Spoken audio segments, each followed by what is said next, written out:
Er is een boer, die heeft de landbouwbeurs in de Rai. En die heeft de hele dag zo'n dingetje gedaan. Die gaat met de trein terug. En die gaat naar het seizoen toe. En we denken die trein voor zijn poren weg. Nee, joh. Dus die denkt, weet je wat ik doe?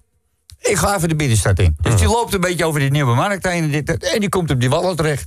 En die ziet zo'n seksshop. En denkt, ik ga even wat leuks uitzoeken voor moeder de vrouw. Dus die loopt er binnen toe.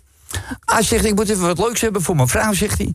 Hij zegt, even wat spannends, maar niet te gek. Nou, zegt die vrouw, ik heb een heel leuk setje condooms. Gele, rode en een zwarte. Oh?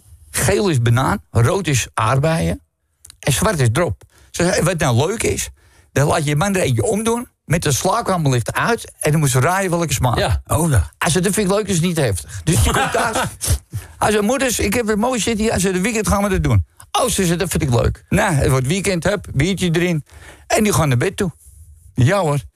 Hup, ze duikt onder die dekens. Ze komt eronder vandaan. Ze zegt, ham en kaas. Die wacht even, ik heb hem nog niet om.